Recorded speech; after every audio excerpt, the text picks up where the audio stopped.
रावण को एक श्राप लगा हुआ था किसी देव का कि तू अगर किसी औरत से बलात्कार करेगा उसी दिन तेरी मृत्यु हो जाएगी। उसकी सहमति से करेगा तो तुझे, वो तो पाप तो था ही लेकिन तू मरेगा नहीं। तो इसलिए सीता को वो सहमत करना चाहता था, लेकिन सीता ने कहा कि रावण ये जान जा सकती है, इसको रामचंद्र के अतिरिक्त कोई छू नहीं सकता इस मेरे शरीर को। कबीर परमात्मा है। अभी तक हमारे को परमात्मा निराकार बताया गया, परमात्मा साकार है, वो मनुष्य सदृश है। जिन महापुरुषों ने परमात्मा का साक्षात्कार हुआ उन महापुरुषों ने आंखों देखा भगवान का सारा विवरण अपनी अमृतवाणी में किया। वो एफिडेविट अपने लिख कर चले गए, कबीर इज गॉड। वो कबीर परमात्मा जो धानक दुल्हा रूप में आया था। तो उनमें से आदरणीय गरीबदास साहिब जिसकी अमरवाणी दास आपको रह रहकर सुनाता है, गरीबदास जी भी उनमें से एक प्रत्येक दृष्टा संतों में से हैं। उन्होंने बताया कि हम सुल्तानी नानक तारे दादू को उपदेश दिया, जात जुलाहा भेद न पाया वो काशी माहे कबीर हुआ। अब पुण्यात्माओं, अभी मीराबाई का प्रकरण थोड़ा अधूरा रह जाता है। मीराबाई जो है पहले प्रथम रविदास जी से उपदेश लिया, फिर रविदास जी ने उसको स्पष्ट बता दिया कि ऐसे ऐसे कहानी थी, अब तो आपने कल्याण चाहिए बेटी, ये परमात्मा आ रहे हैं, कबीर जी से उपदेश ले। अब मीराबाई घर से निकल गई थी, वृंदावन में चली गई। वृंदावन में श्री कृष्ण के लिए नहीं गई थी, क्योंकि घर में तो उसका रोज कोई न कोई समस्या पैदा वो कर ही रहा था। उसने सोची ये भक्ति नहीं करने देगा मेरे को, तो वहां जाकर वृंदावन में रहने लगी। वहां परमात्मा कबीर जी फिर प्रकट हुए, रविदास जी को साथ लेकर गए। वहाँ ये नहीं दिखा कि हम मीराबाई के लिए आए हैं, कहीं और बैठ कर सत्संग करने लग गए। मीराबाई भी चली गई, उन्हें देख लिया गुरुजी आए हैं, गुरुजी के चरण छुए। उन्होंने पूछा बेटी यहाँ कैसे, कि महाराज ऐसे ऐसे आगे मैं तो उस निकम्मे राजा को छोड़े, राजा के लोग को छोड़े, राज को त्याग गई, वहाँ मेरे को बहुत दुखी कर रखा था। तो वहाँ कई दिन रुके परमात्मा। रविदास ने कहा बेटी तेरा सौभाग्य, नाम ले ले परमात्मा से। मीराबाई ने फिर सत्संग सुना, सारा विचार ज्ञान देखा, फिर कबीर परमेश्वर से उपदेश लिया। फिर वो कहते मीरा जी को फिर सतगुरु मिले कबीर। इस प्रकार मीराबाई का उद्धार हुआ। वह भी और भी कई कथाएं इसके संबंधित, परंतु समय अनुसार हम इतना ही आपको बताना चाहते हैं। प्रसंग क्या है कि हम लोग लाज में आके वह लक्ष्मण रेखा लांग जाते हैं, और लक्ष्मण रेखा लांग देने से यानी मर्यादा तोड़ देने से हमें सीता की तरह घना दुख उठाना पड़ता है। पुण्यात्माओं, एक लक्ष्मण रेखा हमने सतलोक में लांगी थी, वह मर्यादा तोड़ी थी, अपने परम पिता से हटकर हमने इस काल में मन फंसाया था। अब हम उस मर्यादा को उल्लंघन करने से आज कितना कष्ट उठा रहे हैं। इस काल के इस नौलखा बाग में, 21 ब्रह्मांड में हमें कितनी यातना दी जा रही है। किसी का बेटा मर गया, किसी की बेटी मर गई, किसी का दामाद मर गया, किसी की टांग कट गई, किसी का हाथ टूट गया, कट गया है। ना जाने कितने प्रकार के कष्ट आपके ऊपर हैं। कोई कैंसर से पीड़ित है, कोई किसी प्रकार है। पुण्यात्माओं, हमने फिर वापस अपने भगवान के पास जाना है, पति के पास जाना है। अब पुण्यात्माओं, हनुमान जी को श्री रामचंद्र जी ने, यानी वैसे तो 10 दिशा को खोज हो रही थी, हनुमान जी कुदरती पहुंच गए लंका में, और वहां जाकर देखा सीता जी मिल गई। पता लग गया कि सीता ये है। तो सारी वार्ता होगी। सीता जी ने कहा, हनुमान जी ने कहा माता मैं कुछ आहार करूंगा, भूख लगी है। सीता जी ने कहा भाई इस बाग में तो फल तोड़ के भी ना खाइए हनुमान, ना तो मेरी पिटाई हो जाएगी। नीचे कोई पड़ा हो ना वृक्ष टूट के, वो खा लिए मेरा भाई। मुझे भी इतना ही आदेश है, मैं तोड़ के नहीं खा सकती यहाँ से। नू कह गांख्या माँ पानी भराए और मैले कुचले कपड़े पहने बैठी, उतरा हुआ चेहरा, बहुत दुखी, और कहा हनुमान श्री राम ने कह दिए मैं उसके वियोग में दिन काट रही हूं कि आवेंगे मुझे ले जाएंगे। उससे पहले क्या देखा था हनुमान जी ने, ऊपर वृक्ष पर बैठा था छोटा रूप धारण करके सिंपल से बंदर का। रावण आया, रावण ने बहुत यातना दी कि तू मेरी पत्नी बन जा, स्वीकार कर ले। रावण को एक श्राप लगा हुआ था किसी देव का कि तू अगर किसी औरत से बलात्कार करेगा उसी दिन तेरी मृत्यु हो जाएगी, उसकी सहमति से करेगा तो तुझे, वो तो पाप तो था ही लेकिन तू मरेगा नहीं। तो इसलिए सीता को वो सहमत करना चाहता था, लेकिन सीता ने कहा कि रावण ये जान जा सकती है, इसको रामचंद्र के अतिरिक्त कोई छू नहीं सकता इस मेरे शरीर को। इस तरह की वार्ता सुन ली थी हनुमान जी ने। फिर रावण चला गया था कि तुझे 1 हफ्ते का समय देता हूं, सोच ले। वो कह रही थी बेशक से कितने हफ्ते का दे, हमने सोच रखे है। तब वो आके उसने कहा माँ, उसको पता लग गया कि तो बहुत तंग किया जा रही है की जा रही। तो माई ने तो ये कहा था भाई नीचे झटका कोई पड़ गया, वृक्ष के नीचे फल खा लिए, तोड़ के मत खाना।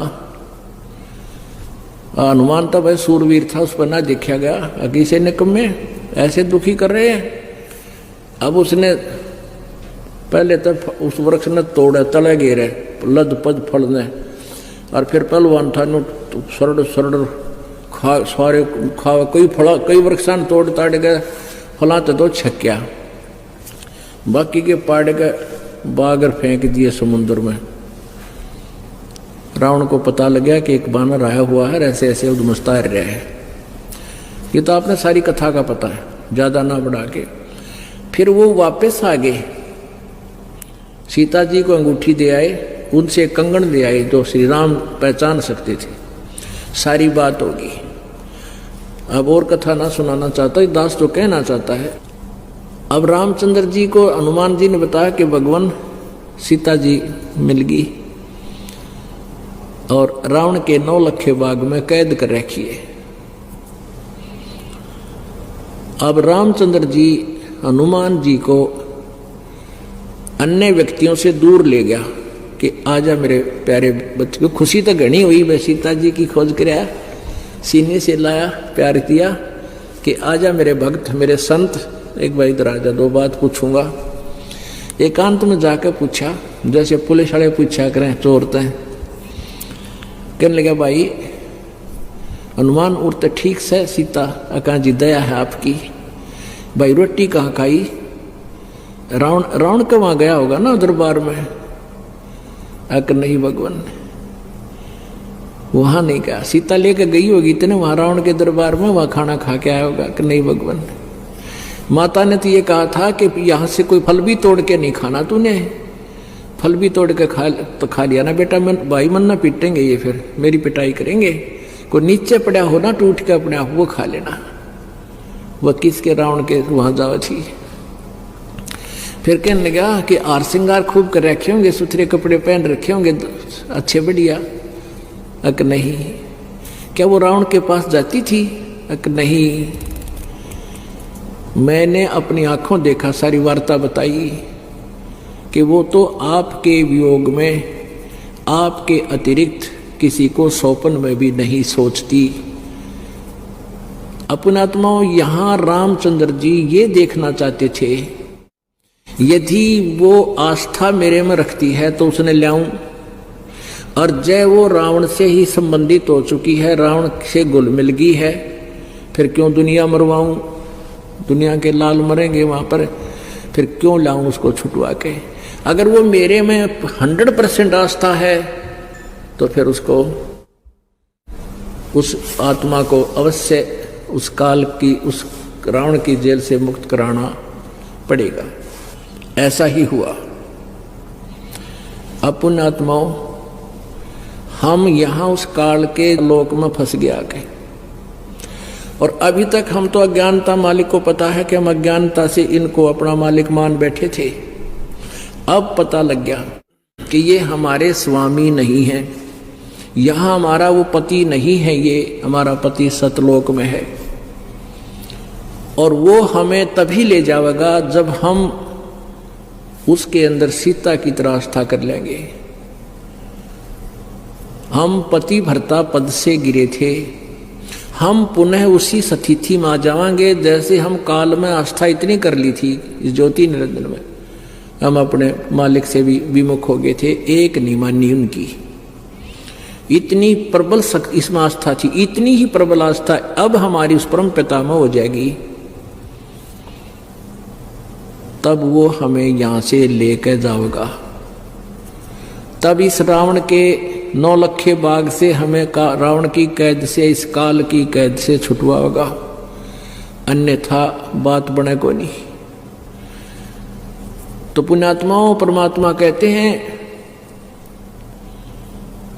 अभी आपने संतों की वाणी भी सुनी है कि जो पतिव्रता पति तैराती, आन पुरुष नहीं भावे, बसे पी हर में सुरत प्रीतम में, नो कोई ध्यान लगावे। कि हमारी आस्था इस तरह होनी चाहिए अपने परम पिता में, जैसे लड़की का विवाह हो जाता है, फिर वो अपने मायके जाती है, महीने 2 महीने अपने पति के साथ रह के, अब वो अपने घर पे अवश्य रहती है, किसी को पता नहीं वो के मन में रखती है, उसका एक पल भी ध्यान अपने पति से नहीं हटता, वो वहां की सारी सीनरी उसके सामने घूमती रहती है। जो पति भरता पति से राती, आन पुरुष नहीं भावे, पति भरता के मन में दूसरा पति नहीं सुहाया कर, दूसरा पुरुष नहीं सुहावेगा। सुहाने का मतलब ये नहीं है कि वो किसी का आदर सत्कार नहीं करती पति भरता, लेकिन पति रूप में उसके मन में भी नहीं आता ये कि और कोई पति बने, यानी और कोई पुरुष न, ऐसी भावना नहीं बनती। यहाँ तो इसी प्रकार कहते हैं, जो पति भरता पति से राती, यानी पति से लीन है, संबंधित है, आसक्त है, और आन पुरुष नहीं भावे।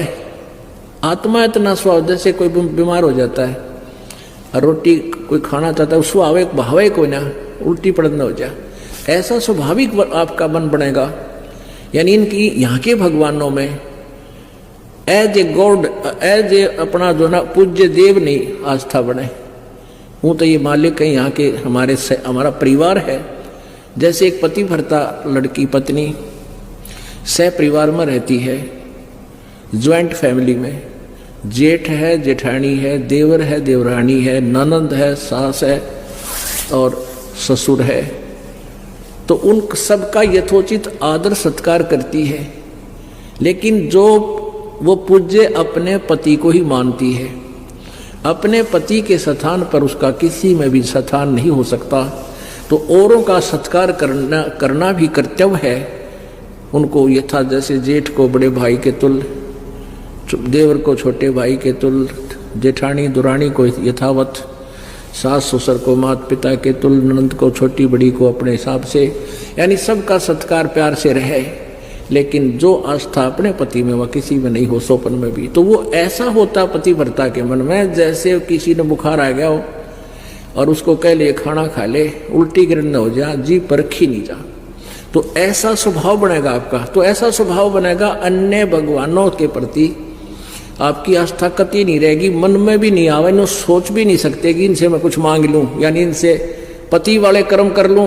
करने का भाव है कि हम अपने मालिक परमात्मा से ही मांगे, जो मांगे, जो कुछ भी चाहे उसी से अपनी पूर्ति करें, तब हम पति भरता बनाएंगे। और फिर कहते हैं, पति भरता जमी पर जो जो धर है पावे, समर्थ झाड़ू देते हैं, ना काटा लग जावे। पति भरता यानी ऐसी प्यारी आत्मा जो एक परमात्मा कबीर जी के अतिरिक्त किसी को सौंपन में भी नहीं सोचती, फिर वो अपने जीवन रूपी सफर में जब चलती है, वो समर्थ, वो पूर्ण परमात्मा, वो कबीर परमेश्वर उसके जीवन रूपी सफर में कांटों को बुहारता है, वो पाप कर्म रूपी कांटों को सब साफ करता चलता है, कहीं मेरी प्यारी आत्मा को कोई कांटा ना चुभ जा, कोई कर्म का दंड ना लग जा। कहते हैं इस प्रकार अपने परम पिता में ध्यान लगावे। उसको हम भूल गए। अब जैसे पवित्र विष्णु पुराण में आप देखिएगा, इसमें कहा है कि विष्णु का प्रथम रूप तो पुरुष है।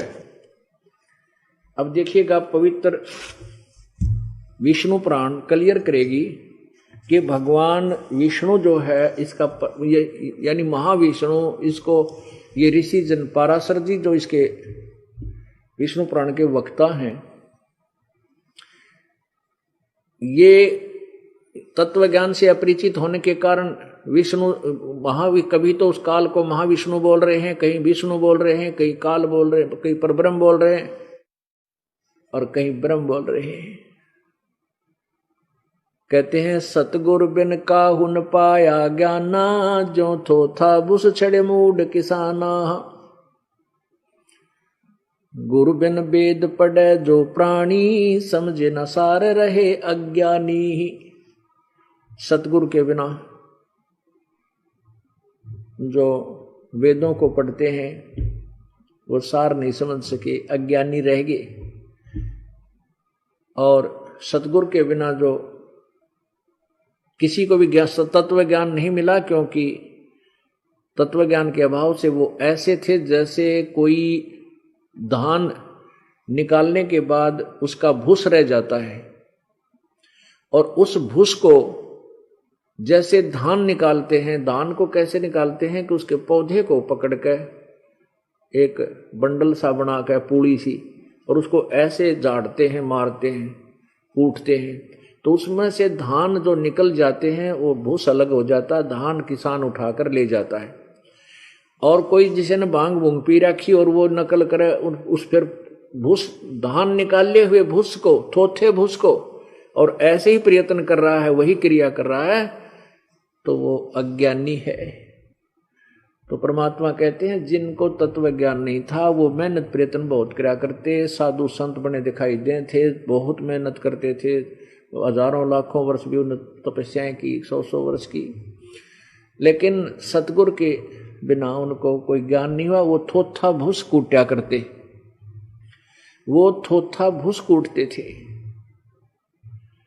तो ऐसे ये ऋषिजन थे, सारे तत्व ज्ञान से अपरिचित थे, टोटली कंप्लीटली। ये सत्कर मान लेना, क्योंकि अभी तक हम इनको बड़े महापुरुष विद्वान और वेदों के तत्व ज्ञाता समझते थे, जिस कारण से आज ये बातें एक बार खटकती हैं, लेकिन कति खटक खत्म कर देगा ये दास, आपको प्रमाण दिखा दिखा कर सच्चाई सामने आएगी। अब देखिएगा श्री विष्णु पुराण, ये देखिएगा श्री विष्णु पुराण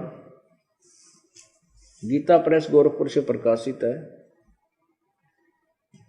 इसके कौन है प्रकाशक ये भी दिखाते हैं।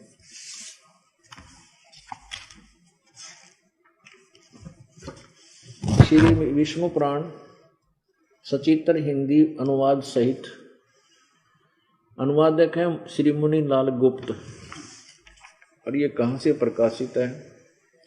प्रकाशक एवं मुद्रक हैं गीता प्रेस गोरखपुर, गोविंद भवन कार्यालय कोलकाता का संस्थान। इसके अध्याय नंबर 2 प्रथम अंश और अध्याय नंबर 2 श्री विष्णु पुराण प्रश्न नंबर 4 पे, यहाँ आइए नीचे। अब पाराशर जी कह रहे हैं कि हे द्विज, किसी को ज्ञान देते हुए, परब्रह्म का प्रथम रूप पुरुष है, अव्यक्त और व्यक्त उसके अन्य रूप हैं, तथा काल उसका परम रूप है। ये परब्रह्म का प्रथम रूप, ये परब्रह्म किसे कहते हैं? ये काल को न समझ करके इसको कहीं ब्रह्म कहते हैं, कहीं परब्रह्म कहते हैं, कहीं विष्णु कहते हैं, कहीं महाविष्णु कहते हैं।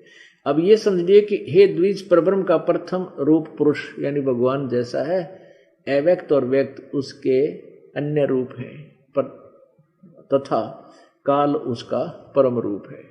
असली तो काल रूप है और श्रेष्ठ रूप है उसका काल है। और ये फिर देखिए 5 पृष्ठ पे, हे मैत्रेय, प्रलय काल में प्रधान यानी प्रकृति को प्रधान भी कहते हैं। ये गीता में काम आओगा 4 अध्याय के 14वें अध्याय में 3, 4, 5 श्लोक में। के प्रधान यानी प्रकृति दुर्गा के साम्य अवस्था में स्थित हो जाने से, यानी ये दुर्गा काल से अलग हो जाती है, उसमें ये भिन्न भिन्न रहते हैं, यानी पुरुष के प्रकृति से पृथक हो जाने से पर विष्णु भगवान का काल रूप परिवर्त होता है। इससे सिद्ध है कि ये विष्णु भी उस काल को ही कहते हैं और ये उनको उन परब्रह्म परमात्मा भी उसी को, ये नीचे भी है उन पर मन परमात्मा सूर्य भूतेश्वर, पता नहीं क्या लिख रखे आगे देखो। और यहां पर देखिएगा उसी का अर्थ प्रकरण है, हे द्विज परब्रह्म का प्रथम रूप पुरुष है, अव्यक्त और व्यक्त उसके अन्य रूप हैं तथा काल उसका परम रूप है। तो ये गीता ज्ञान कौन दे रहा था? ये काल दे रहा था, महाविष्णु भी इसी को कहते हैं और महा ब्रह्मा का भी रूप यही धारण कर लेता है और कभी कहीं महाशिव कहलाता है। ये सदा शिव भी ये काल ही कहलाता है। अब जो प्रसंग चल रहा है, यहां जो सुविधाएं हम देखते हैं, इससे तो लगता है कि ये भगवान न पड़ा है, यानी बहुत ही अच्छा भगवान स्वामी हमारा, लेकिन इसका परम रूप तो काल है।